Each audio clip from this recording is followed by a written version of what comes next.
জি, এটা হচ্ছে আমাদের ঐতিহাসিক বগা ফেরিঘাট, যেখানে এই বগাবাসী থেকে শুরু করে বাউফলের মানুষের দীর্ঘদিনের প্রত্যাশা এখানে একটা ফেরি বদলে ব্রিজ হওয়া খুব জরুরি।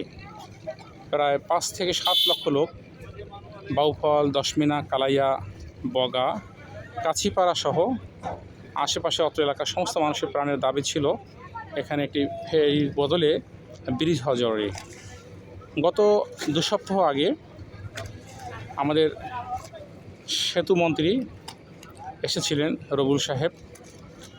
তিনি এসেছিলেন আমাদের এমপি ডক্টর শফিকুল ইসলাম মাসুদ সাহেবের অনুরোধে তিনি এখানে এসেছিলেন এবং তিনি একটা ভিজিট করে গেছেন, পরিদর্শন করে গেছেন। তো আমাদের এলাকাবাসীর দীর্ঘদিনের প্রত্যাশা, হয়তো আল্লাহ চাহেন ইনশাআল্লাহ আগামী ডিসেম্বর অথবা জানুয়ারিতে এখানে ফেরির কাজ প্রাথমিক থেকে শুরু হবে আশা করা যায়। এই জন্য আমরাও প্রত্যাশা দীর্ঘদিনের যে এখানে একটি ফেরি হোক, ফেরির বদলে একটি ব্রিজ হোক এবং মানুষের প্রতীক্ষার সময়গুলো লাঘব হোক, সুন্দর সময় পার করুক, যোগাযোগ ব্যবস্থার আরেকটি মাইল ফলক হোক আমাদের দক্ষিণবঙ্গের জন্য। কারণ বাউফলের এই বাংলাদেশের মধ্যে বাউফলের মানুষ যথেষ্ট শিক্ষিত, চাকরিজীবী, কর্মজীবী, তারা বিভিন্ন শহরে এবং বিভিন্ন জায়গায় কাজ করে থাকেন। আমরাও চাচ্ছি যে আমাদের অত্র এলাকার মানুষের এই প্রয়োজন, এটা এখন সময়ের দাবি, মানুষের দাবি, লাখো মানুষের দাবি।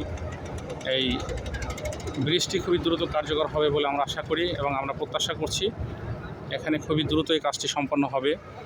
আমরা মন্ত্রী মহোদয়ের কাছে বিশেষ অনুরোধ জানাই। এলাকাবাসীর পক্ষ থেকে আমি সাংবাদিক মোহাম্মদ জাহিদ হোসেন, আমিও অনুরোধ জানাচ্ছি এখানে যেন খুব দ্রুত এই ব্রিজের কাজটি সম্পন্ন করা হয় এবং মাইল ফলক হয়ে থাকবে। বিএনপি সরকারের জন্য এটা একটি অনুকরণীয় অধ্যায় হয়ে থাকবেন। আমরা দেখতে পাচ্ছি রাস্তার দুপাড়ি এবং নদীর দুপাড়ি বেশ গাড়ির ভিড় লেগে যায়, বিশেষ করে এখন ঈদের সময় প্রচণ্ড গাড়ি, লোকজনের আসা যাওয়া।